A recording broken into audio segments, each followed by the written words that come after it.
একজন প্রশিক্ষণার্থী প্রশিক্ষণ শেষে কতটুকু শিখল তার স্কিল যাচাইয়ের জন্য বাংলাদেশ সরকার কর্তৃক পরিচালিত প্রতিষ্ঠান হচ্ছে ন্যাশনাল স্কিল ডেভেলপমেন্ট অথরিটি বা এনএসটিএ। যে কোনো টেকনিশিয়ানকে আমরা এই সার্টিফিকেটের মাধ্যমে একজন এক্সপার্ট টেকনিশিয়ান হিসেবে মূল্যায়ন করতে পারি।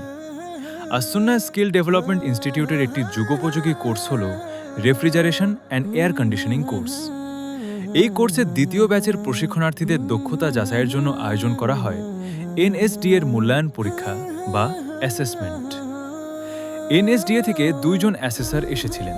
ওনারা ধাপে ধাপে আমাদের প্রশিক্ষণার্থীদের মূল্যায়ন করেছেন। প্রথম ধাপে রিটেন টেস্ট, দ্বিতীয় ধাপে প্র্যাকটিক্যাল টেস্ট, তৃতীয় ধাপে মৌখিক টেস্ট। নন ফ্রস্ট রেফ্রিজারেটরের ইলেকট্রিক্যাল সার্কিট তৈরি করে চালানো এবং বিভিন্ন কম্পোনেন্টসের কার্যপ্রণালী বিস্তারিত বর্ণনা।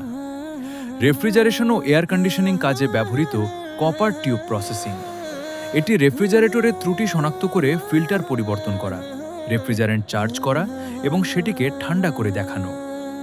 সাধারণত অ্যাসেসমেন্টের মূল উদ্দেশ্য হচ্ছে নলেজ টেস্ট, স্কিল টেস্ট এবং অ্যাটিটিউড টেস্ট। অ্যাসেসররা প্রশিক্ষণার্থীদেরকে এই 3টি ধাপে মূল্যায়ন করেন, যাচাই করেন কম্পিটেন্ট এবং নট ইয়েট কম্পিটেন্ট।